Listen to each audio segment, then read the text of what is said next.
Okay, we're gonna start just a couple minutes late. We're gonna just circulate the consent agenda motion.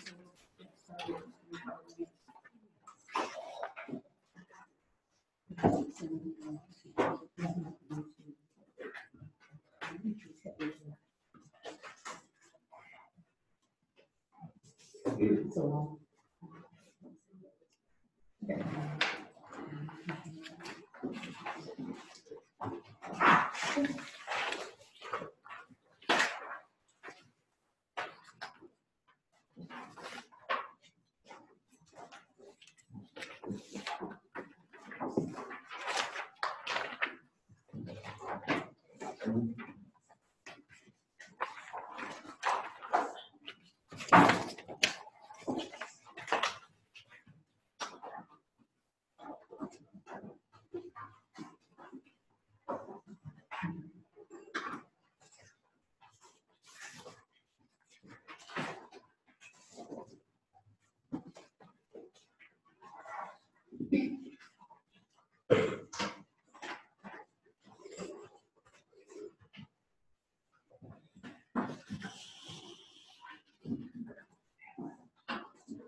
we'll get started.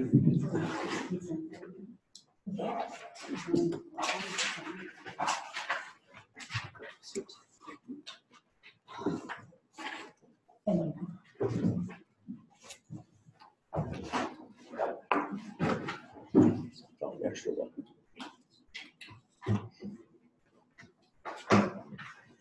Okay, 7:03, we will get started. Please note that this meeting will be streamed at the end of the meeting.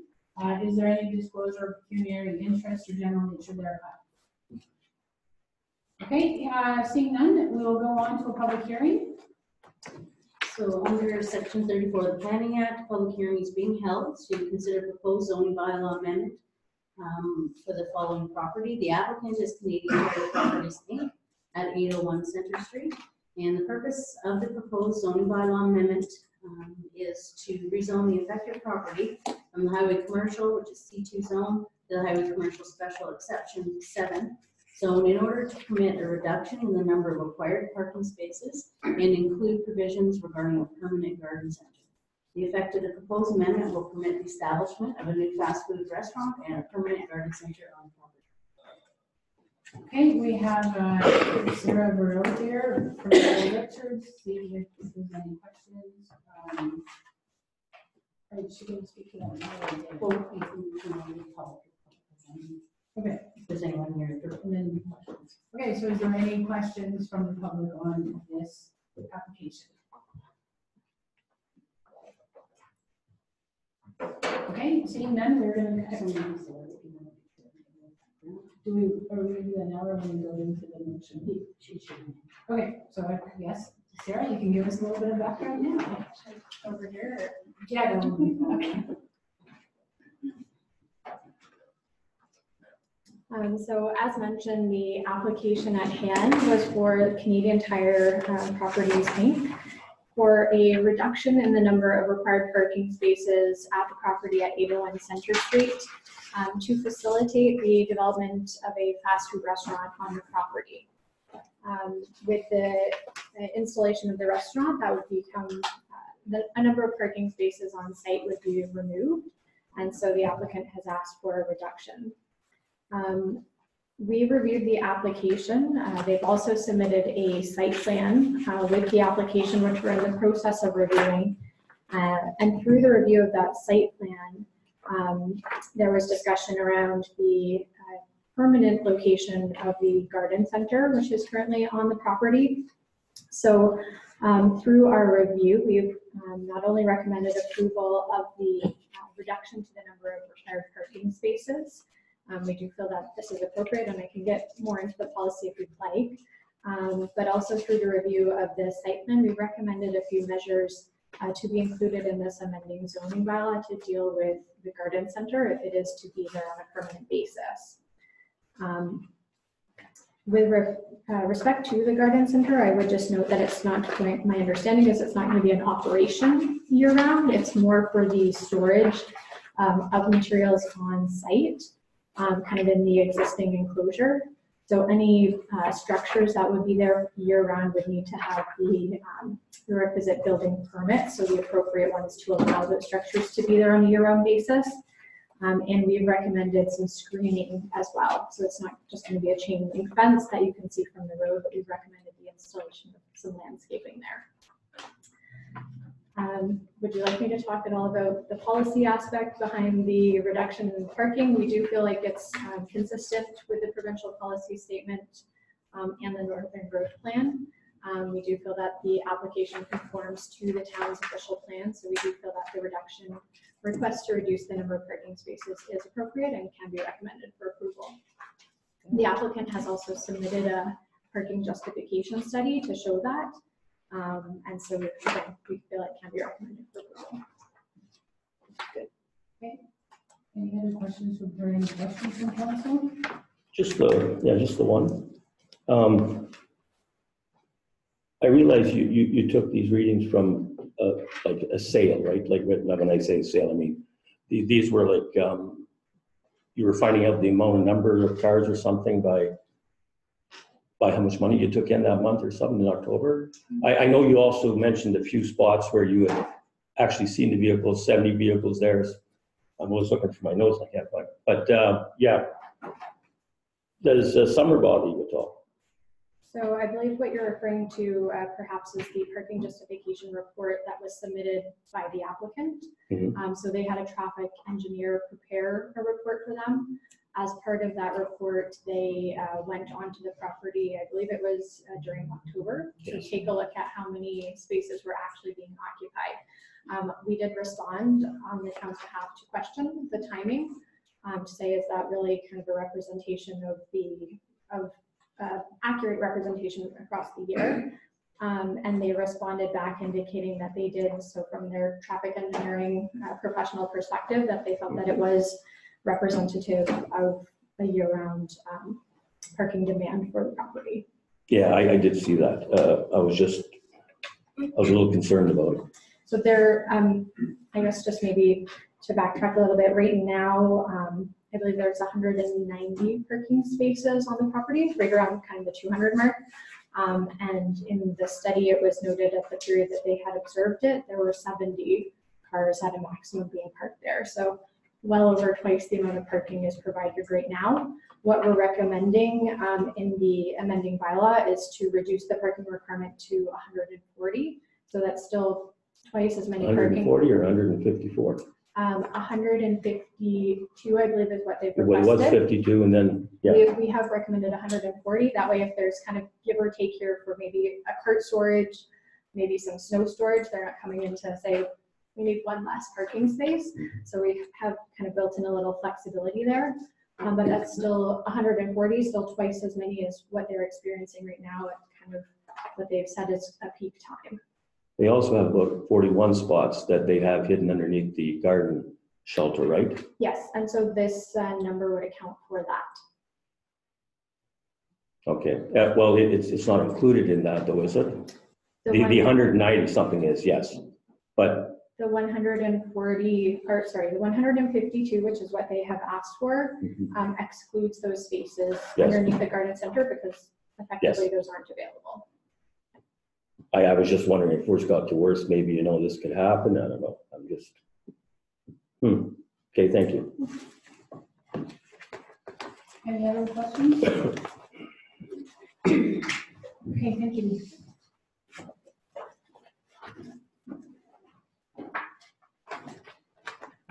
So we do have a motion in our regular session to deal with that item. We have no delegations this evening. Okay, so the public hearing then on this issue is now closed. We have no delegations this evening. I'll open up the floor to question period.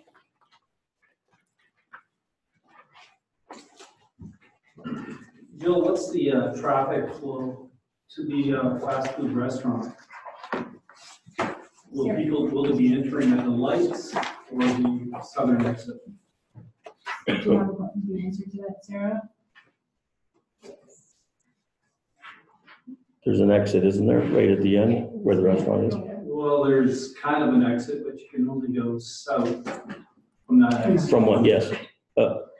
No, she'll tell you. The site plan that's provided, people can be entering through the lights, the traffic light area. And then the existing right in, right out at the southern end of the site will still be there. And will people use that to access the restaurant? In the site plan, it kind of looked like it would take you behind the restaurant, more back to where the trucks park. They would access the restaurant through the parking area, so the So overall in parking at lot. the lights, Sorry, in at the lights, well, you can access it from the south end too, but right? it would be more logical to come in at the lights if you're coming from town. So both. Yes, you can access it from both ways. The south entrance would only give you access from the southbound lanes. And Correct, because it's right in, right out of that location. so thinking people coming from the south heading on the northbound lanes will have to go to the traffic light and turn there and go back to any restaurant or because you can't enter across the lane without stopping traffic. So do you think there'd be a concern with traffic flow heading south, turning into the restaurant, backing traffic up? That wasn't something that we felt was a concern. It wasn't something that we had identified for the applicant to review. We were more concerned about the overall parking requirement for the Right. property.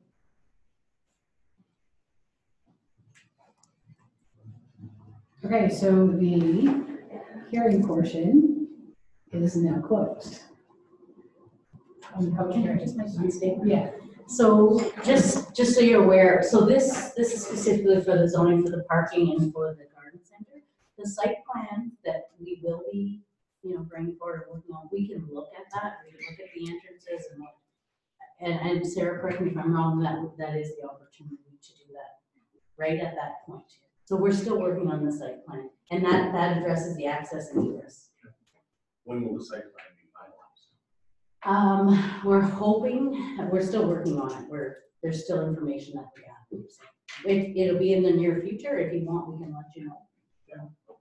I was just more concerned, another thing is the snow removal, once that restaurant is taking out the southwest corner, they've got nowhere to move the snow. Right now, they're pushing it towards the highway, they're pushing it towards the south end of the property, and you know how much snow we had this year.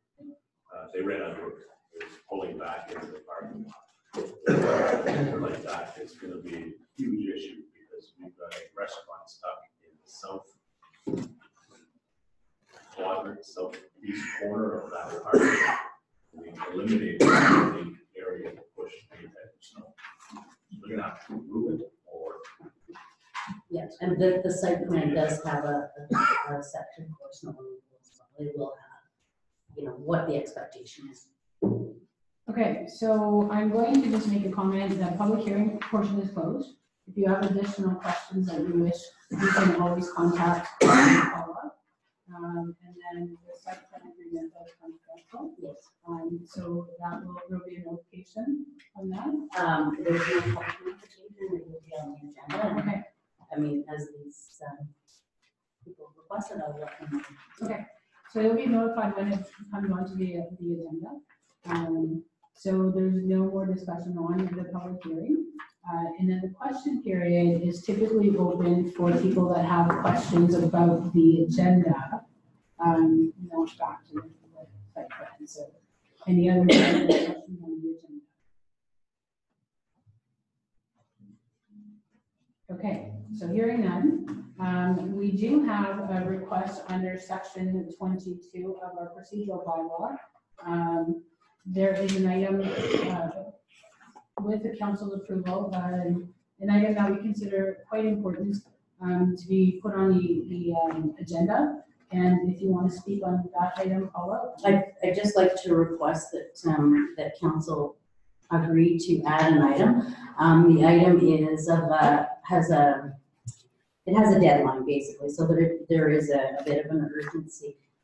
Right now, we're working on, working through the procedure bylaw and straightening that, basically working on a new one. Part of that is the terms of reference for the committee of adjustment, so we had left it that we would look at it, and right now, the composition, actually, I won't get into it. It's basically, we've received an application for minor variance. We have a timeline deadline, and we need to establish a committee of adjustment. We've only appointed 2 members now, and I have a recommendation to move forward with that.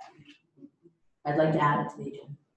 So I'm just gonna go for a consensus. Do we have approval to add that to the agenda? Okay, and then the other one is one that you have received notification on. It's actually listed right now under G8. It was a motion that was initially filed by Aurora, the municipality of Aurora, and it's basically about the provincial government's push forward with a proper consultation process for municipalities. So I would like to have it on as an add-on in G8. Do I have, is there a consensus on having that? Okay, so we'll add those 2 items at the very end.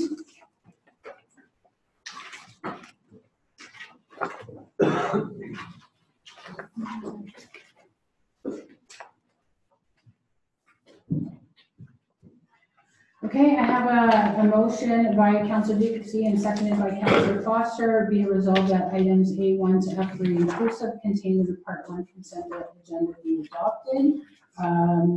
And so I'm going to ask, is there anything that anyone wishes to be severed? I'd like D1 to be 7, please. Sorry, D1? D1, yeah.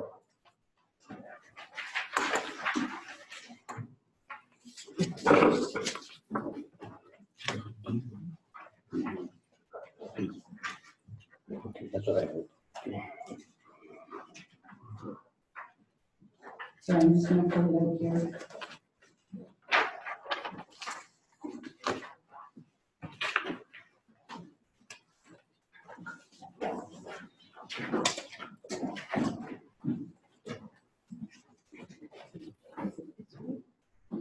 Yes, yeah.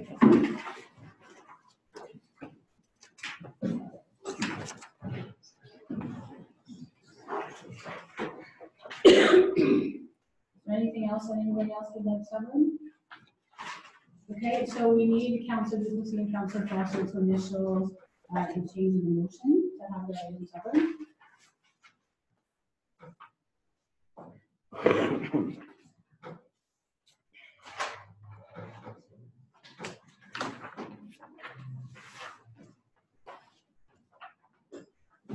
Okay, the motion needs be a resolved that items A1 to F3, excluding item B1 containing the Part 1 consent agenda be adopted. So we'll go through the adopted minutes. We have a regular council meeting that was on April 23rd, 2019. We have a special meeting of council of April 23rd, 2019. And we have a special meeting of council of May 7th, 2019. Okay, we have board and committee reports. We have the Corporate Services Committee of May 7th, 2019. We have no matters on a Rules Committee camera session. And then item D2 is the recommendation regarding the Strategic Asset Management Policy. And we have bylaws E1, 2918/19. And bylaw 2919/19. Okay, reports received is the POA department reports for January to March 2019. We have the Public Health Subgroup District meeting minutes as of April 18th, 2019. We have the Joint Health and Safety meeting minutes as of April 4th, 2019.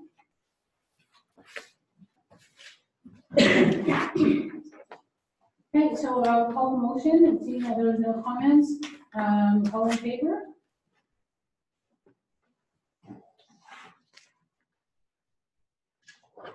Motion is carried.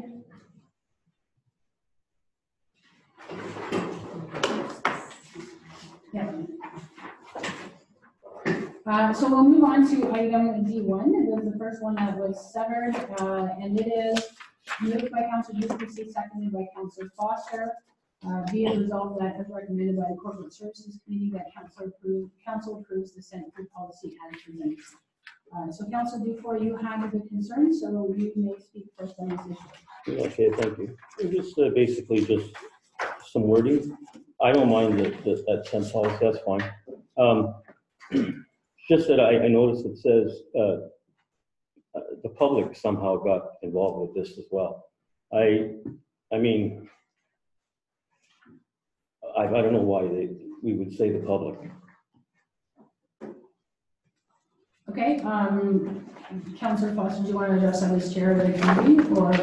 That would mean someone in the audience, okay, if you've got a meeting, okay? And,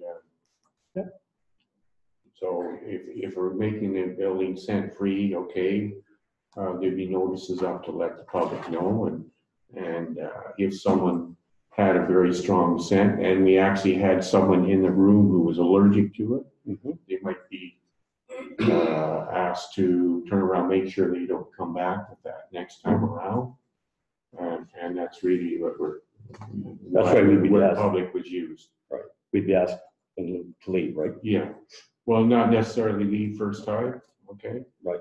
But Well, I mean, if it's annoying somebody, I'm just saying that Yeah. we're opening a door here, and Yeah. although I have no problem with the scent, like the policy itself, I do have a problem with when we put the public in it. I'll speak to that as well. Sure. The other thing is the scent food policies are becoming standard in almost all public places.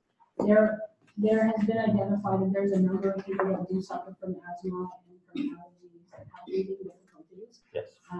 So it shouldn't be a surprise to anybody that the days of wearing very, very strong perfumes and strong colognes is almost past.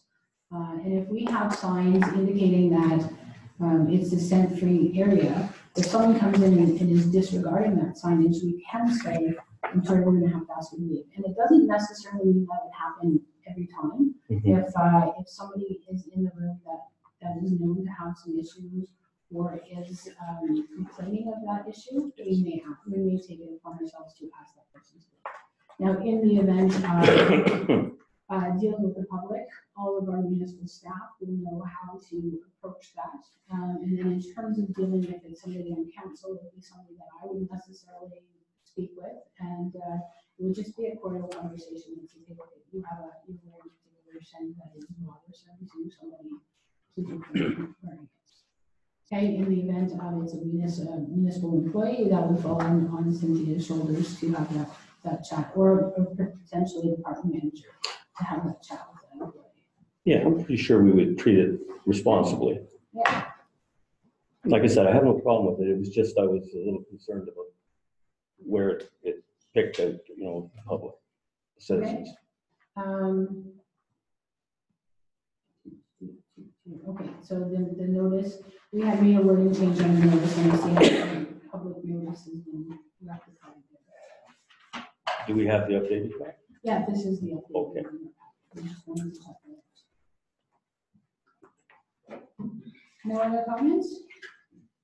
Okay, I'll call the motion. All in favor? Okay, motion has been carried.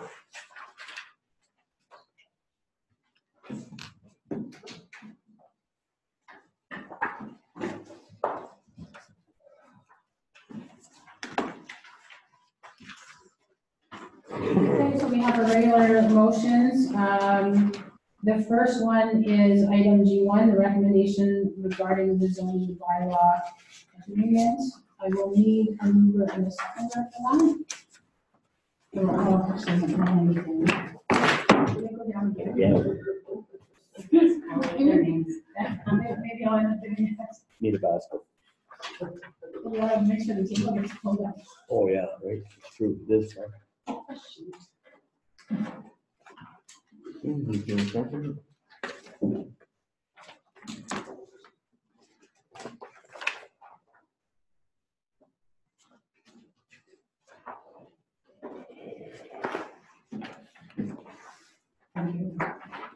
Okay, so moved by Councillor Foster, seconded by Councillor Newton. Be it resolved that bylaw 2912/19 be adopted, being a bylaw to rezone the property described as part lot 7 in section 4, Merritt Township, PCL 3295 SCC SWS, parts 1, 2, 2 and 3, Plan 53R 15083, together with part 4, Plan 53R-15083, 801 Center Street, Town of Espanola, zoned as Highway Commercial C2 to Highway Commercial Special Exception 7, C2-7, in order to permit the reduction in the number of required parking spaces, to permit the establishment of a new fast food restaurant, and to permit a permanent garden center.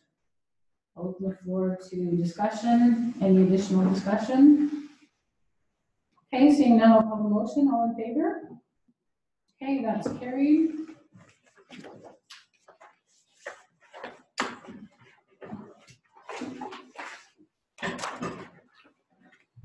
Okay, and I think what I'll do is I'll just write Councillor name on the next motion. We're not forcing Councillor Foster to pick them all up. Okay, so the next motion is about the asset transfer policy. I'll need to move in a second for that.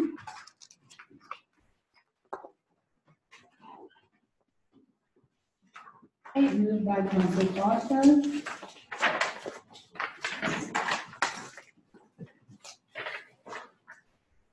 And seconder, please. Thank you, Councillor Lucas.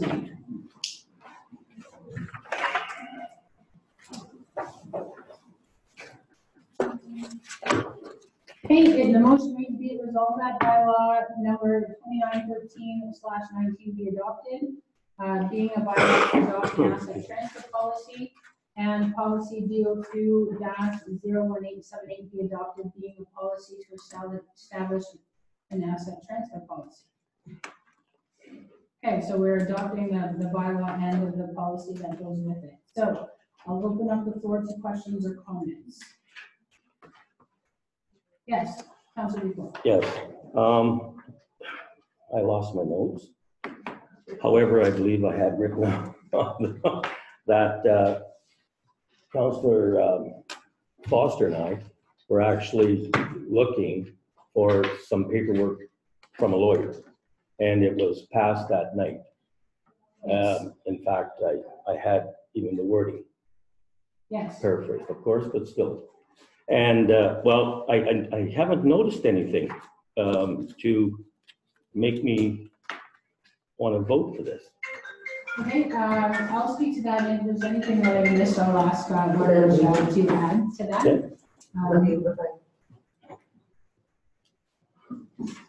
Yeah. Sorry, can we turn the volume off on your phone, please? Thank you. So it's actually the lawyer, the paperwork is still with the lawyer, he's preparing that agreement now. And he's the one that, before he continues with that, has asked us to pass this policy and the bylaw. So it's part of what he needs to finish off with his paperwork. So it is coming back. That part's not done. This part doesn't transfer any land, it doesn't do anything, it doesn't put us any further in that direction until we actually have the Economic Development Corporation in place. It does seem that it does, though. It's worded that way. How so? Well, I mean, on April 9th, 2019, Council passed the following resolution. Be it resolved that whereas Section 203 of the Municipal Act 2001, SOC 25, provides the ability for a municipality to create a corporation for the purposes of for the purpose of the economic development, and so on and so on. It would suggest that we pass the resolution to that. I mean, correct me if I'm wrong. Yes, please. So just to clarify, so you did pass a resolution to proceed with establishing an economic development corporation. However, an economic development corporation, obviously is illegal. It has to be established through legal bylaws, which the lawyer is working on preparing. So you cannot establish an economic development corporation without approving the bylaws that are coming forward. Part of that is part of what the lawyer needs to continue preparing the documentation is the asset transfer policy. So that transfer policy will be a part of the bylaws that you are still yet to receive. Right. So if you don't pass the asset transfer policy, Mhm. and maybe you're not happy with the way it's worded or something, which is fine. But if that is not done, then basically, we're not going to be establishing an economic development corporation. And I mean, that's council's Right. choice, obviously. But that's Thank you. Councilor Foster. What this does is specify how we would transfer assets if we did have an economic development corporation. And, we can specify which assets we want to transfer. We can provide an obligation on municipal services to transfer back the assets if it didn't. So we can specify we can use it for this end use, and if it doesn't get for this end use, the corporation has to return it. We can restrict or prohibit further transfer of the sale of the assets. We can attach a purchase price to be paid or owed to the town by the municipal corporation. We can, any repayment or conditional payment term we can set, and such other items or terms of conditions as deemed advisable. So really what this does is give us, I believe, complete flexibility to decide what assets we're going to transfer and what conditions we're going to transfer those assets to an economic development corporation. And if those assets, if we specify that the assets are to be used for a certain purpose in the economic development corporation, if they aren't, then we can specify they to be returned to us. So I think from the standpoint of saying you've got an economic development corporation and you're going to transfer some assets, we have all kinds of leverage as to how that's going to happen. Councilor Van Alstyne. Okay, so a corporation is a legal entity all on its own. Yes. It can bind contracts, it can make them, it can form all legal aspects, the same as a person. But if you're a corporation, somebody else can't tell you what to do or when to do it. And so I think once a corporation is established, I don't see how another corporation, such as the town of Espanola, could tell the corporation, the Economic Development Corporation, what to do or when to do it. The Economic Development Corporation is owned by the town of Espanola. And we went through the whole business case study on how that Economic Development Corporation is going to be formed, who's going to be sitting on the board of directors. We have representation from council. If we choose to transfer an asset as per this policy, we would have to have the asset would be approved by town council. So all of the terms and conditions that would go on that transfer would be part of that. And so they would have obligations under any asset transfer that we do in terms of what we can do with that asset, whatever the asset happens to be. Well, that was one of my concerns. The other one is, from what I understand, Sable Spanish River, when we were at Phenom, I was talking with Mayor Gamble, and they've already established an economic development in partnership with one of the First Nations.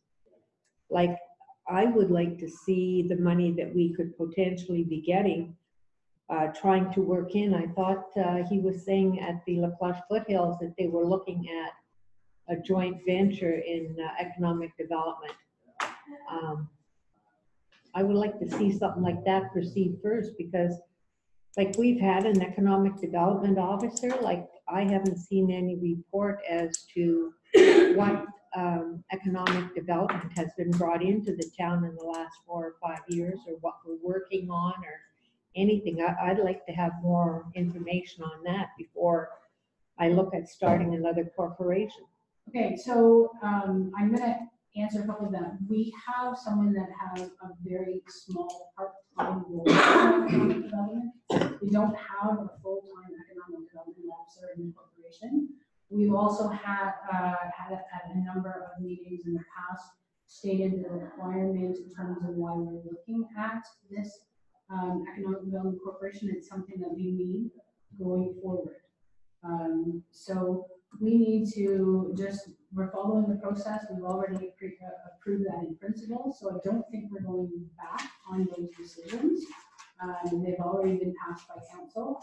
This particular one, the bylaw and procedure for the asset transfer policy is something that has been asked for by the lawyer in order to proceed with everything, getting everything ready. Councilor Foster. When we passed the motion to do the economic development officer, it's still going to come back to council. So we're going to see the final format of that economic development corporation. We'll get to approve that. But in order to get to that point where they could provide this, we have to provide an asset transfer policy. And if we're going to transfer assets based on maybe a business opportunity, okay, and maybe that will involve transferring, I'm going to just use the example, maybe it involves transferring land, okay, to the economic development corporation in order to secure an arrangement with a business. We can set the limitations on what that land can be used for. So it can't be transferred. It's out of your hands. You can't do anything. We're going to be 100% shareholder in the economic corporation. So we got voting shares. When we set that corporation up,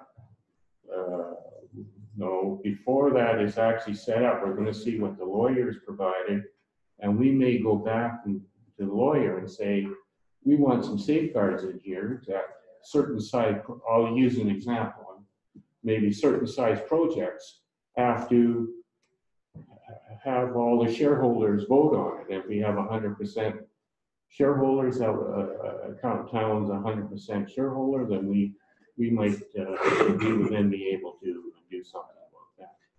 So right now, all we're trying to do is say, if we were to transfer assets to an economic development corporation, do we have good enough control over those assets? Okay, I think we do. Councilor Lucy.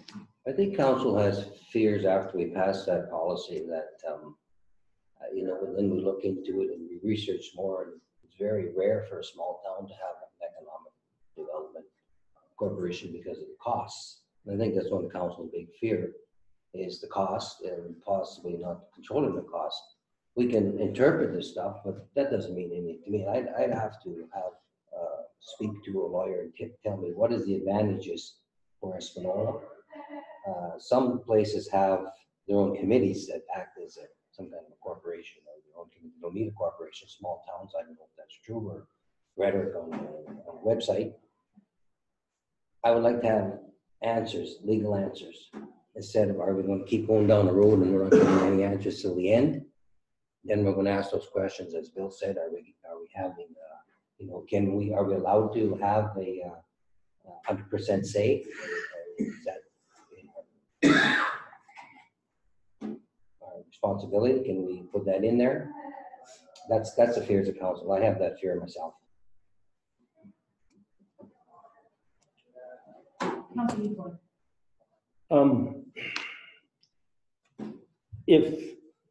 If we were to do this, first of all, you'd want to give them some leeway, because if you didn't, if they weren't, able to do anything without coming to council, it'd be a waste of time for everybody. Wouldn't you agree? No. Well, if they don't have autonomy, then there's no reason for them to even exist, because if they have to come here in front of council to get their marching orders to go back out and do their job, I'm just saying, I think that it's defeating the purpose. Okay, so I need to go back a little bit. The whole purpose of having an economic development corporation is there are lots of things that municipalities are not permitted to do under the Municipal Act. However, one of the things municipalities are allowed to do under the Municipal Act is set up an independent corporation. So that's the purpose of setting up the independent corporation, because the independent corporation can do things that we as council cannot do. Right? We cannot benefit any builders or any associations as a corporation of the town of Espanola, but under the Economic Development Corporation, they can make some of those different offers. And there is a very good article about Iroquois Falls, who after the closure of their paper mill set up an independent corporation. It is Iroquois Falls. Cynthia, continue. No, Kapuskasing. Kapuskasing, but I think it was Iroquois Falls, and their community was almost becoming a ghost town. And after the development of their Economic Development Corporation, they're actually able to bring lots of businesses to town that they wouldn't have been able to do as a council. There was a very good article in the Northern Business and Development and Mines newspaper that comes out. So I could possibly find that back issue for you, but that was all part of why we were looking at developing an economic development corporation. Is there anything else that you would like to add? Okay, so this is something that we have endeavored to do. We've had a presentation from a business that's interested in coming to town. Part of that is we will be an economic development corporation to move forward with that business. Right, we've already discussed that part of it. This right here, what we are talking about and what we are voting on is for policy, not on a whole economic development corporation. That's still to be done. That hasn't been done yet. In order to do that, the lawyer is requesting us to pass this policy. And then before it gets set up, it will be coming back to council. What it says here in the Municipal Act is that you could have a corporation, but it's not that they can do more than council. It's that they can do this, as council could do the same job, is how they say it. Well, I'm pretty sure. It says municipality may use the power referred to in paragraph 1 subsection 203 1. The act to establish a corporation only if the municipality by itself or together with one or more other public sector entities establishes the corporation, and the corporation purpose is to provide a system, service, or thing that the municipality itself could provide. Do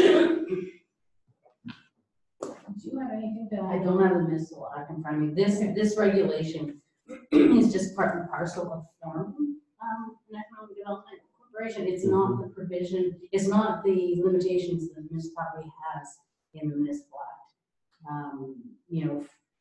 Well, that's all I got to read, so I mean. Well, yeah, because council had already passed the motion to work on establishing, so I didn't think, like, But there I was thought on the table here was just that Mm. the lawyers requested the asset transfer policy be prepared and adopted in order to move forward with Mhm. you know, so, I mean. I apologize, Matter to me. but I was not happy with this right from the first.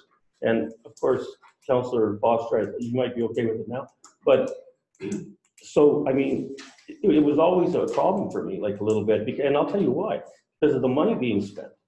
Like, you know, 50,000 to start, we don't know if that's going to be all it's going to take or more. I'm thinking more because we have to then make one of them either a supervisor to that capacity or a director to that capacity. So, I mean, people get paid good money when they're called certain things. So, you know, I'm just, it's very worrisome. The last council meeting where we had talked about having a lawyer come back, and it was a couple of meetings ago. There was a business case that had gone through a public review. It was in your package, Councillor Dufour, and I asked you if you had read it. And I had read it. I didn't understand what you had said. Okay, so I would suggest that you go back and have a look at that, because that's the forms the basis of the Economic Development Corporation. But again, this motion has nothing to do with that formation of the Economic Development Committee. Once we have this, you had asked that the lawyer come back and speak to us, or the lawyer send us the information package on what the Economic Development Corporation will be set up as. That is still going to come back, but before he finalizes his process, he needs this policy. He wants his policy to be included in his package. So that's what this vote is based on, is just this policy, not the entire Economic Development Corporation and the concerns with that you might have. And I think it's probably a good idea to turn around and have someone come in and talk to us about that. This is really done because of a business opportunity to make it happen, to facilitate a business opportunity. Okay, and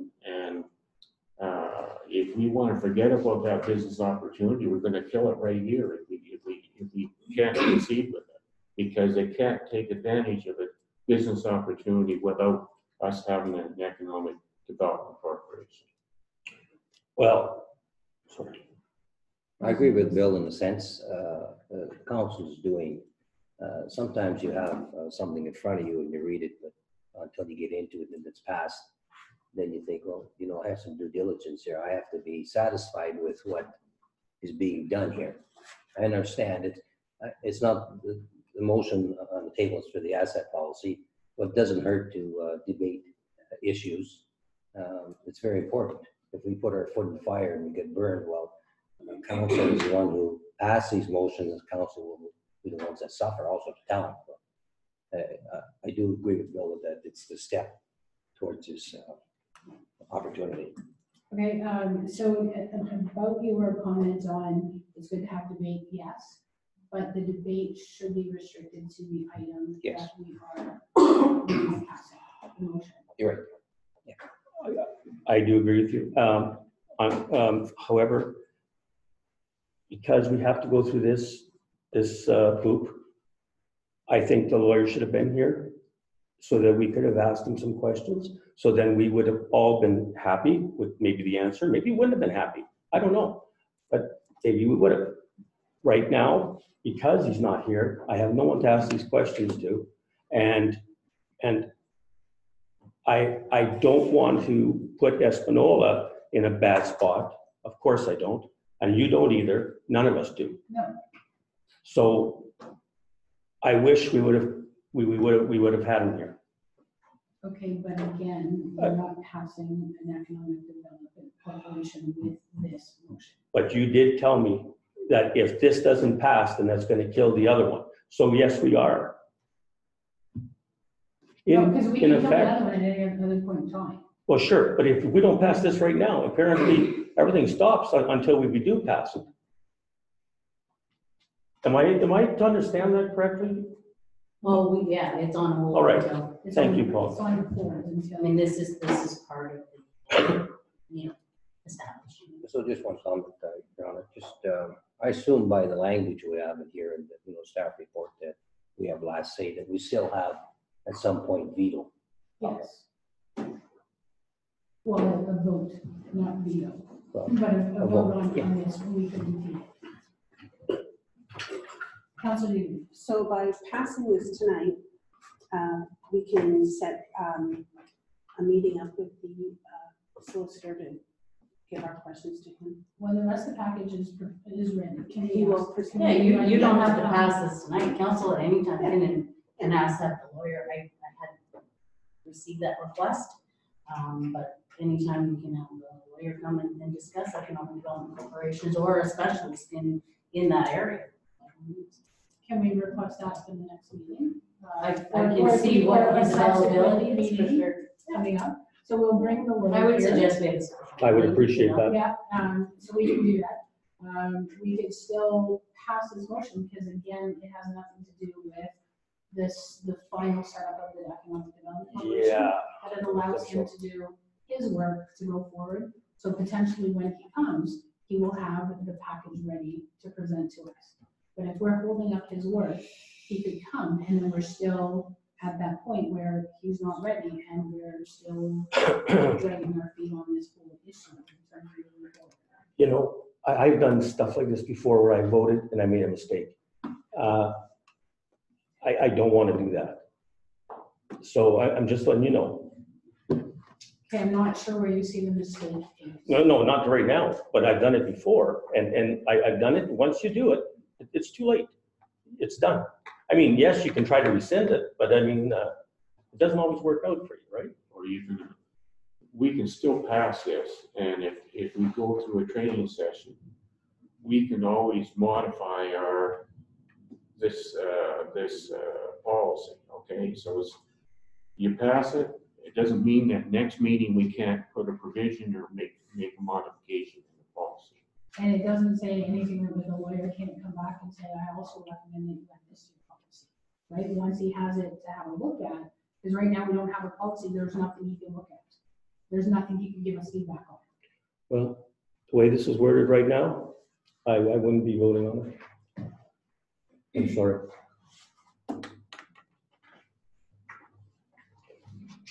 You can read it again if you like, but I'm pretty sure that the way it reads is quite explicit. Is this policy standard policy? Yep, this is a template from other Okay. municipalities that was used. This is not, the template's not from the lawyer. No. It Okay. is from municipality, in Municipality. the same situation as we are. Okay, thank you. So if council chooses to have staff, invite the lawyer to come and discuss economic development corporations, do you want that or the asset management policy? That most likely he would be a specialist in economic development, or a municipal corporation is what he would probably make a presentation on. So I just want to know enough that he's prepared for council. You should be a corporate lawyer, right? That's right. Yes. It would be somebody who's a specialist in this field. Absolutely.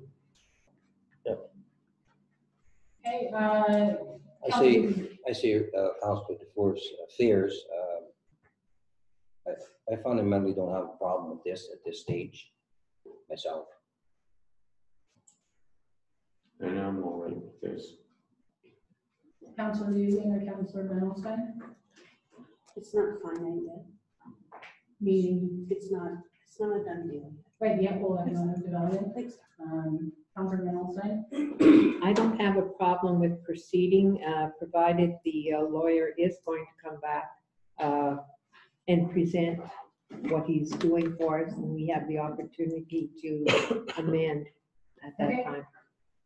Okay, so it sounds like I can call the motion. So I'll just read it again. So moved by Councilor Foster, second by Councilor Duplessis. Be it resolved that bylaw 29/13/19 be adopted, being a bylaw to adopt an asset transfer policy, and the policy DO2-0187 be adopted, being a policy to establish an asset transfer policy. All in favor? Okay, motion carried.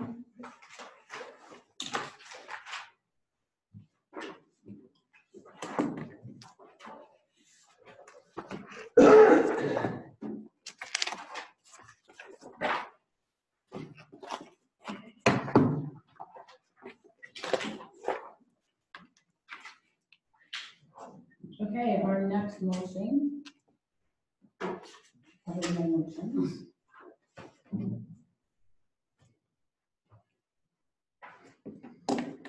Is item G3, I need a mover and a seconder, and this is the deeming bylaw for lot consolidation at Fire Hall. Okay, so moved by Councilor Dufour.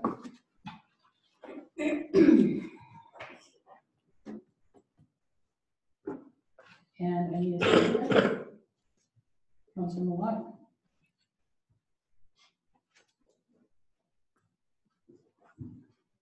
Okay, the motion reads, be it resolved that bylaw 2914/19, being a deeming bylaw for lots consolidation of PIN number 73409-0968, 592 Second Avenue, and PIN numbers 73409-0342, 387 Mead Boulevard be adopted. So I'm just gonna comment on this motion. What this is basically the lot where all of the parking was, like where the fire hall is being developed, that was a separate lot. And then all of the public works, the old fire hall, that is one lot. And so all we are saying is in this, we'll put the mixed together as one lot, so we don't have the two separate lots. So And they'll both have Second Avenue as the address. that's right. Yes. Just one question though. Yeah. Why so late in the game? Was it just time? Yeah, we just hadn't done it and Okay. prior. I mean, I would have done it probably Yeah, earlier, but years ago, it had a separate address, it was a separate building, and we moved on from Hydro. yeah, one was on We me, just right, did and the other one, That's right. I see no So problem with it. all we're doing is saying part of the town investment property is. Yeah, absolutely, I don't see nothing wrong. Any other questions or comments? Okay, I'll call the motion, all in favor? Okay, motion is carried.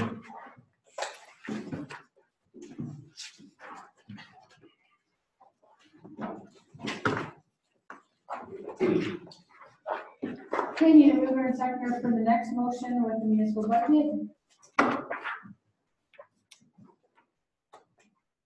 Okay, moved by Councilor Foster.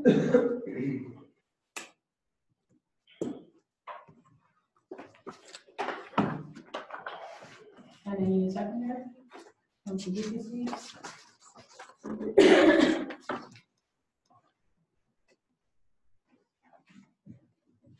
Okay, I'll read the motion to put it on the floor. Moved by Councilor Foster, seconded by Councilor Duplessis. Be it resolved that the 2019 municipal budget be adopted as presented.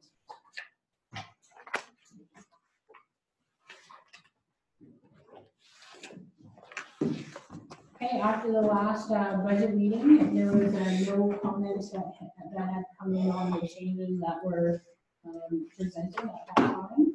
So no additional comments or concerns were identified. So this motion will pass the municipal budget, passing the motion. Any questions or comments?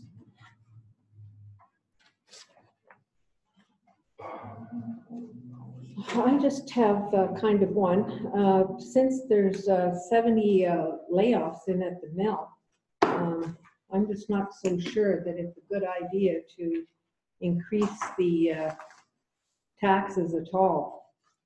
I think if we need the extra money coming in, it should be taken out of reserves and not from the tax base.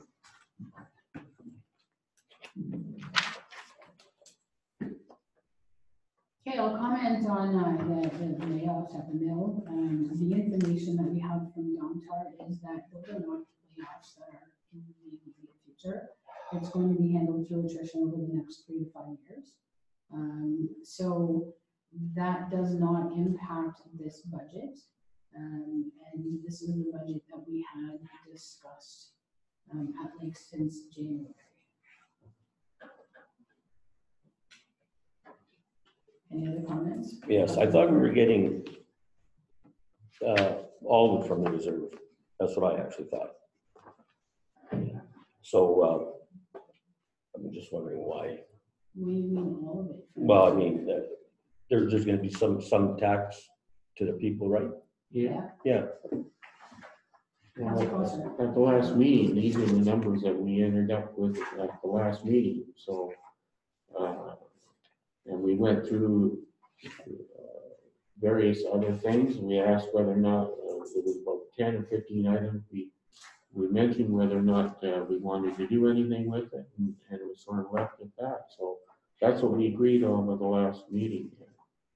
And if there's been, we haven't seen anything else there, so 0.7% I think is pretty reasonable there.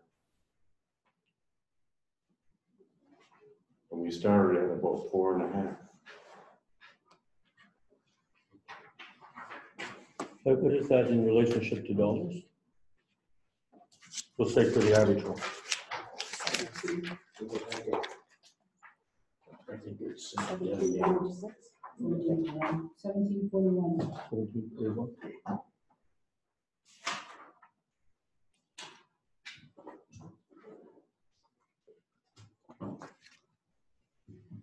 Okay, so, Council's choice if they want to adopt this percentage, or they want to, you know, as an increase, or as last year we paid the difference from reserves. That's what the reference was to. And I don't know what the difference is. I don't know if that's So one, 92,000, I'm not sure. Is it, Paul? Or would that figure be on here? that's- Because I just wonder what the amount would be Yeah, Cynthia in is terms of the better levy. to answer that one. Yeah, so I mean, if you wanted a zero levy, it would be 92,000. My understanding at the last budget meeting was just that we were pulling the 50,000 for the arena installation from the reserves. Yeah. I didn't hear any direction to pull amount.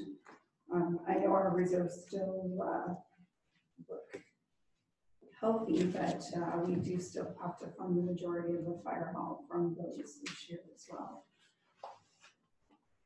Councilor Foster. We pretty well, all our variable expenses, I'll call them ongoing expenses. That's what we're paying, really paying the tax increase on for the most part. The capital expenses, we're basically drawing from reserves for on virtually everything in the budget, okay?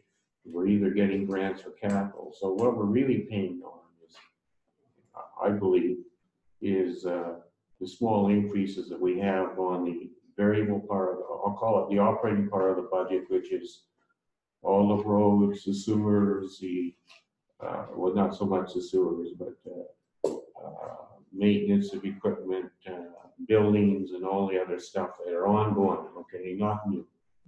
We need to keep those stuff maintained properly. And then the new stuff, what we've basically done is either draw out reserves or use grants. And the only exception to that is the fire hall for the equipment for the new truck. And we're putting $100,000 in the reserves there. But we've been doing that because we know we needed these vehicles. So we need to fund them anyway. So. Councilor Dudley.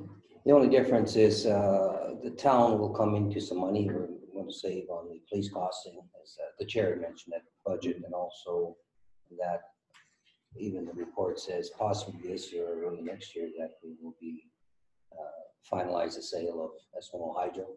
So there'll be quite a pile of money in there. So Maureen has a good point about raising, because despite what comes out from the company in terms of attrition, that's not really how it works in my experience. So we have to tread very carefully, and even if we apply this increase, we have to make sure that we use our money very wisely in the future. And I think we're doing that for the most part in terms of our capital projects. We know that there is an infrastructure deficit, but we're not looking at raising taxation dollars for that infrastructure. We're looking at as many grants as we can, looking at reserves. Our reserves have dropped over the last couple of years, and it's not everything from the fire hall has been paid for, so we're going to continue to drop this year. And we need to make sure that we are not driving our reserves down to cover our operating expenses. Because the purpose of reserves is to work for those capital projects, not to necessarily just fund operations. Understood.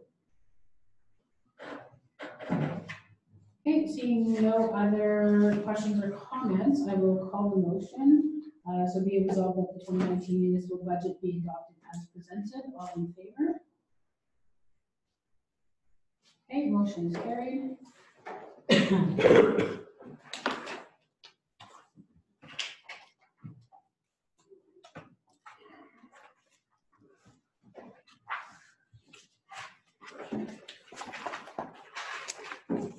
Okay, the next few motions are coming kind of as a result of the passing of budget. So we need a mover and a seconder for item number G5. So moved by Councilor Foster.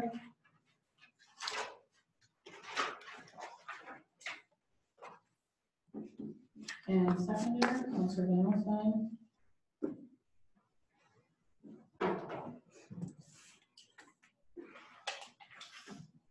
Okay, so I'll need a motion to put it on the floor. Be it resolved, moved by Councilor Foster, seconded by Councilor Van Alstyne, be it resolved that bylaw number 291519 be adopted. being a bylaw to adopt the estimates of all sums required during the year and to strike the rates of taxation for the year 2019. Comments? Okay, all in favor? Motion is carried.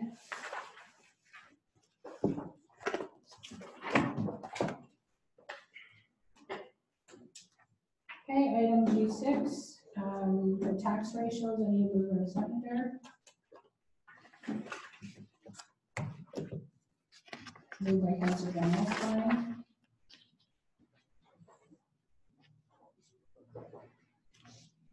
Seconded by Councilor Dubuque.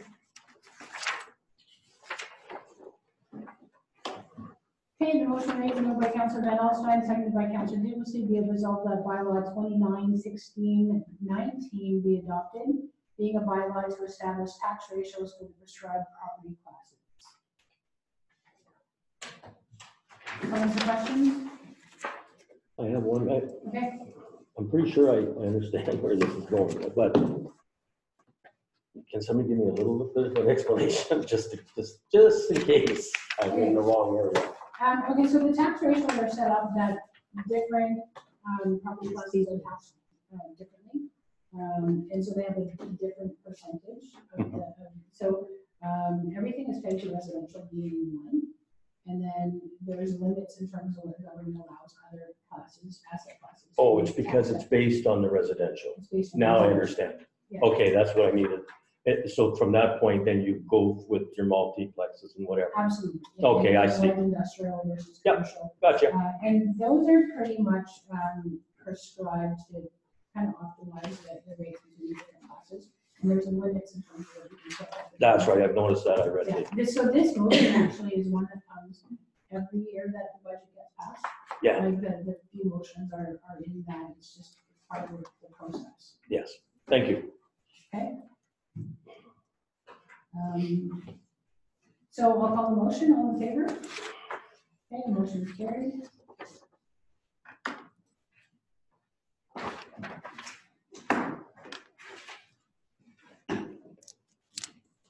Okay, need a mover and a seconder for the next motion item number G7. So moved by Councilor Watt, seconded by Councilor Dufour. Okay, so I'll read the motion, moved by Councilor Watt, seconded by Councilor Dufour. Be it resolved that bylaw 291719 be adopted, being a bylaw to adopt optional tools for the purposes of administering limits for eligible properties within the meaning of section 331 new construction for commercial, industrial, and multi-residential property classes. Again, this is one of the standard motions that goes along with the budget for any new construction that they get taxed at the ratios that are set. So I have that correct, Cynthia? Yeah. Okay, just checking. Okay, so seeing no questions or comments, all in favor of the motion? Okay, motion is carried. There's one more. Okay.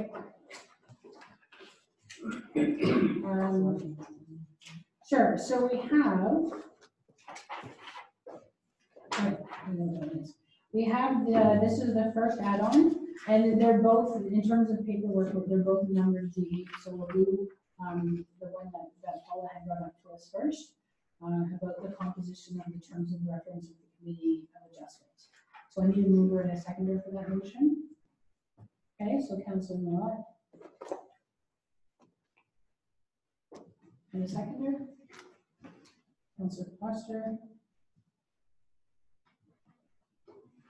Okay, so the motion reads, moved by Councilor Millard, seconded by Councilor Foster. Be it resolved that, number one, in the Committee of Composition in the terms of reference of the Committee of Adjustment be amended as follows. 2 members who are citizen volunteers who reside and or own property within the municipality are voting members. 1 member of council, a staff liaison as required as a non-voting staff resource, a recording secretary, the manager of planning services as a non-voting staff resource. And number 2, the committee composition be reflected in the new procedural bylaw. Okay, questions or comments, or do you want to speak to this motion? If council wants more information. Yes, please. So when we appointed the committee members, council committee members, we only appointed two committee members to the committee of adjustment, because through the procedure bylaw review process, we we're going to look at changing the terms of reference for that committee.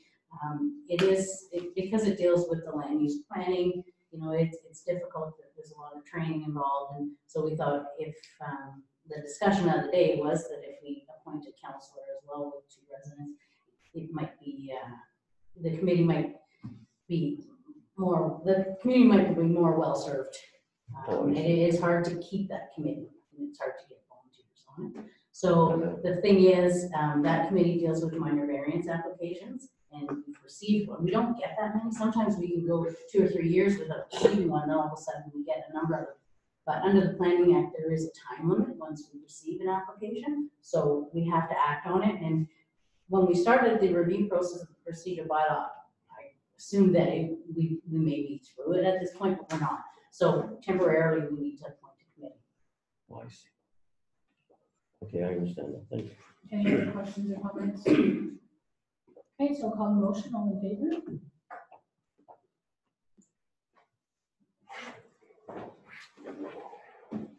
Okay, so the next motion that deals with that same issue is to appoint someone to the committee of adjustments.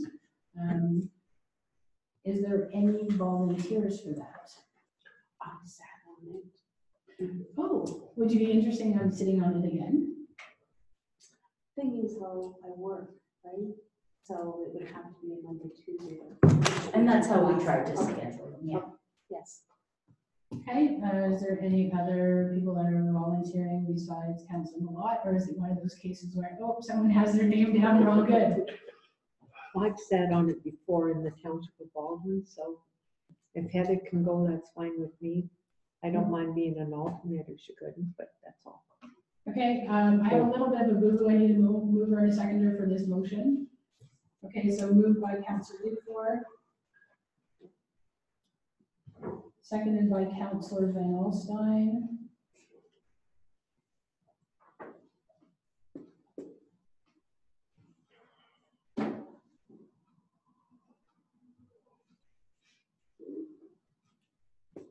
Okay, so the motion reads, be it resolved that Heather Malott be appointed to the Committee of Adjustments. So now, looking for any additional comments. She said she'd be alternate. Okay, so if we need an alternate, can we? Yeah, you can add. Okay, so we can add that.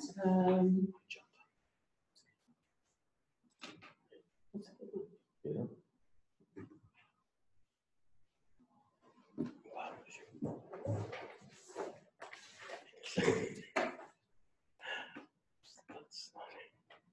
That's not a good one.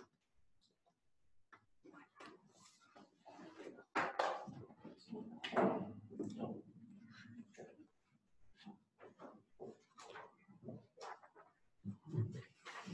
Okay, so the motion now reads, be it resolved that Heather Malott be appointed to the Committee of Adjustment, Maureen Van Alstyne be appointed to the Committee of Adjustment as an alternate. I do need an initial beside the change. Oh, So, yes. mark that. Oh, yes, I did. Is the other you? Yeah, Councilor Van Alstyne.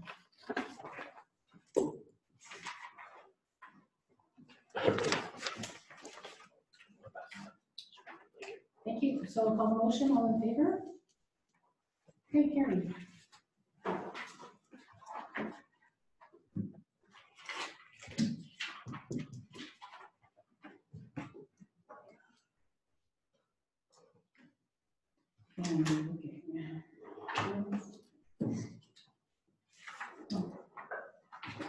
So it is.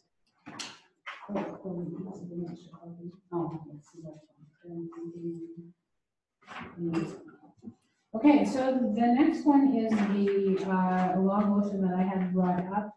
I'm going to renumber it as agenda number G9. I need a mover and a seconder for this. Okay, so moved by Councilor Duplessis.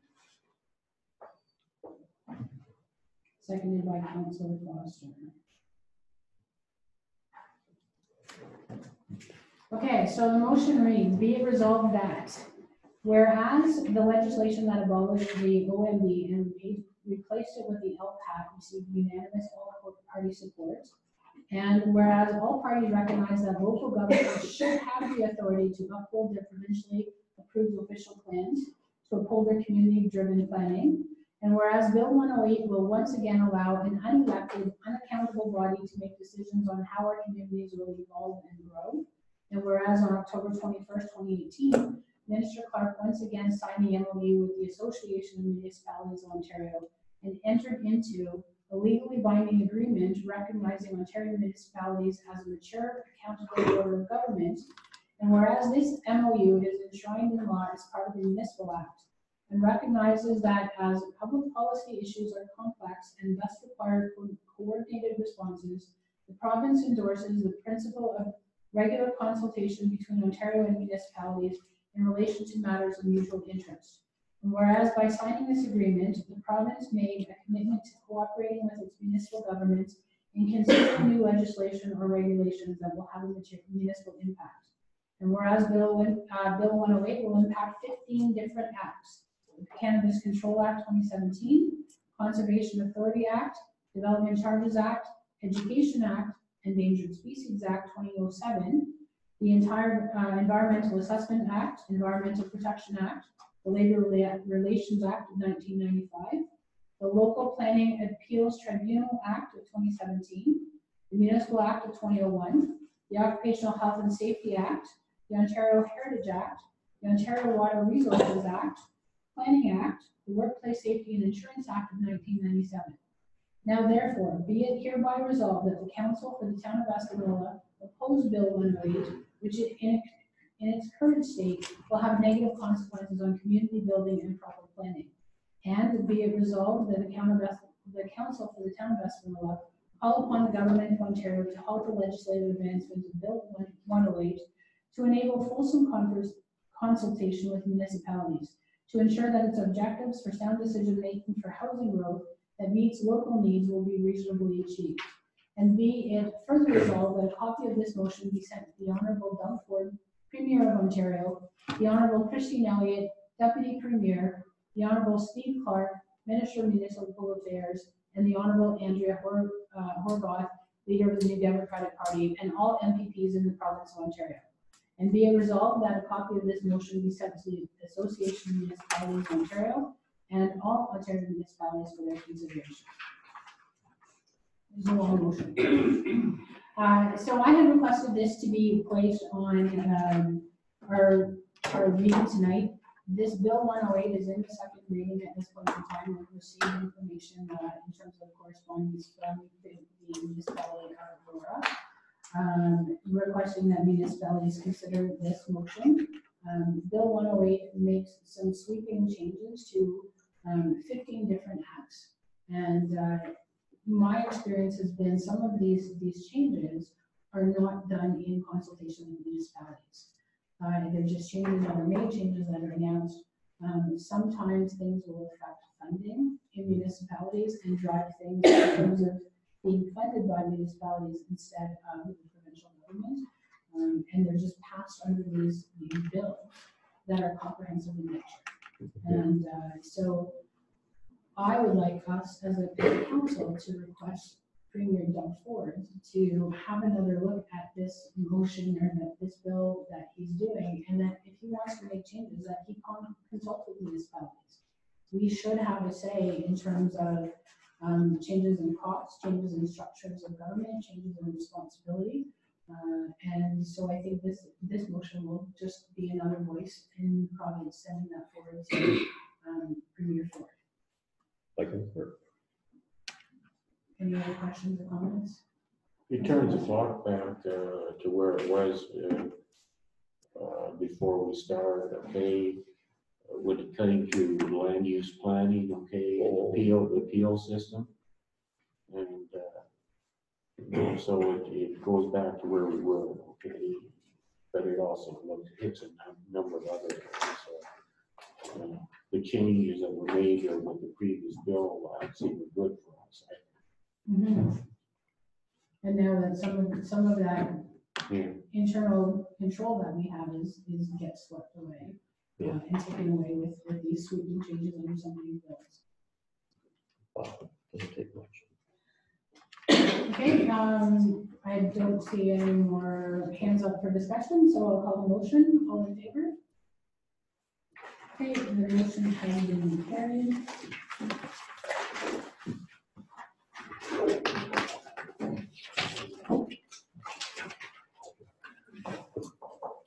Okay, so, can't adjourn quite yet. We have information that was circulated, the check register for April 2019. We received the impact annual report. We've received a report on North Homes More Choices, Ontario's Housing Supply Action Plan. There was correspondence that was circulated by Ontario Good Road Association and Roma Conference and on the Ontario Municipal Partnership. Okay, we have the next conference coming up is AMO in August, 18th to 21st. That's going to be in Ottawa. Okay, so we'll go on to mayor and councillor reports and announcements. So we'll start with councillor. Several of us went to the annual, or the Phenom conference in Sudbury there last week, Wednesday, Thursday, Friday. And these conferences are always very useful to be there. Some very interesting presentations, okay. I have to put my notes together and maybe write up a little summary of what we have there, but Ken and we may want to add a little bit. That's all I have. Okay, thank you. For sure, the majority of it was in one room with some guest speakers, and there was some, of course, politics involved. But the seminars we separated, and there was some very good ideas that we will bring forward. I think will be of good use to some of the committees and policies. I'm wondering about, I think we did a building assessment last year. I wonder if that was completed. Am I missing something, or is there a report on it? Remember when we did all the? We have several reports. Hey? We have several reports on the various buildings, so is there one you were looking for? All of them? Did we see any of those? I'm just wondering, it might be in my 5,000 Yeah, no, I pounds think of paper. only the fire hall one. Yeah, That presented, the other ones were just for the purpose of our asset management plan and used for that. But, we can circulate them or several. I think it'd be useful. Yeah, one other thing, I like to compliment staff for those who pick up the extra work and extra time when Paul was on the mend. Me too. Thank you. Councillor Ballinger. Phenom was excellent. I very much enjoyed it. It was nice to network with the other municipalities that were around there too. Like Mr. Foster, I haven't put together any notes. I'm just getting my head together now. I also attended the DSAB meeting last month. And again, they're quite concerned with the land ambulance transfers and anything else that's being downloaded. The only other thing I would like is I would like to table a notice of motion for our next regular council meeting. I would like to start to see our financials coming out, the budgeted amount and the actual amount and the variances, so we can start to get some year-to-date information on our budget. I think there's I believe there's a policy that makes that happen, and we see it several times a year. Yeah, it gets circulated quarterly, so I was just kind of waiting for the budget to be adopted, and then I can prepare that for the next. It would normally go to corporate services, but if council wants it on the next council agenda, that would preempt corporate services, I guess. Yes, I would like that, but if possible, I wouldn't mind it on say 6 times a year or that, so we have a better handle on our actual budget and actual expenses to see what's going on. Okay, typically it's been quarterly. Is that what our current policy is for quarterly? Okay, so You can call, have a conversation with either Cynthia or Paula and craft your notice of motion in terms of how you would like it to read. Okay. So, and then there's still enough time to get that on to the next agenda, and the cutoff deadline for that is Friday. End of the day. At the end of the day this week on Friday.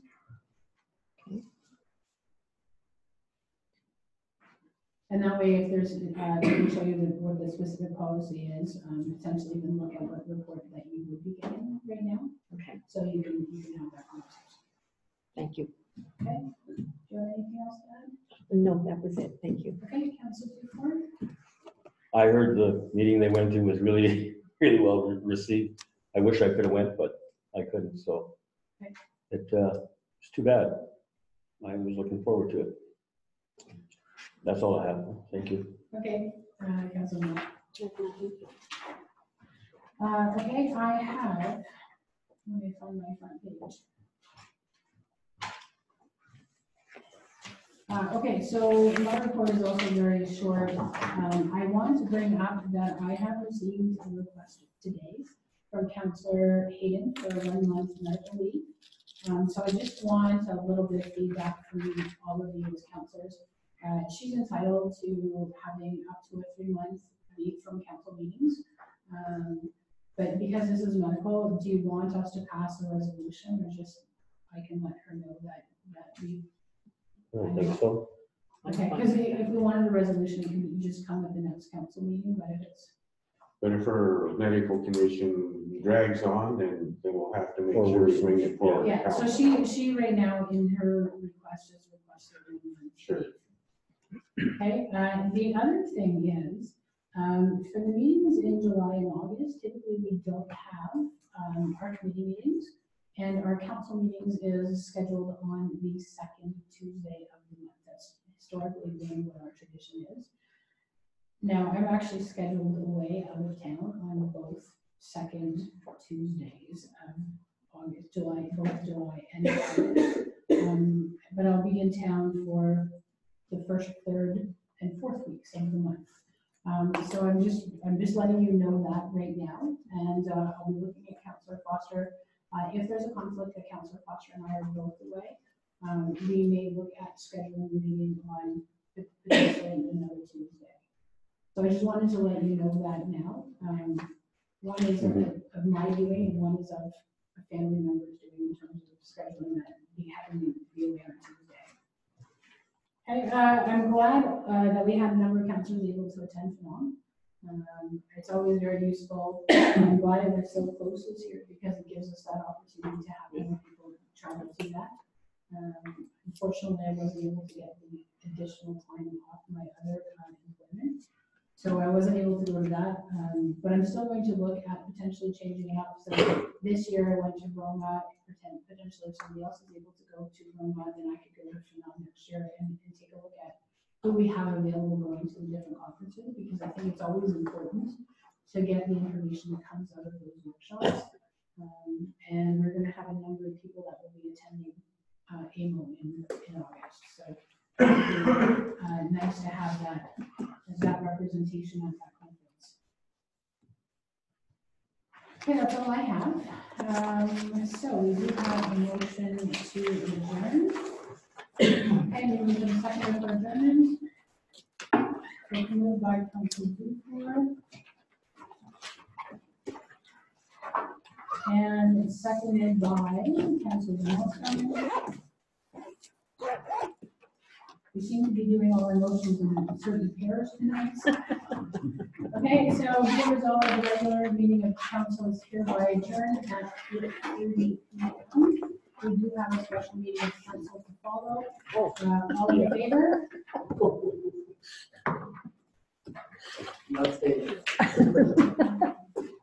I was all ready to go. Yeah, that's why I thought I would just. Our meeting will be in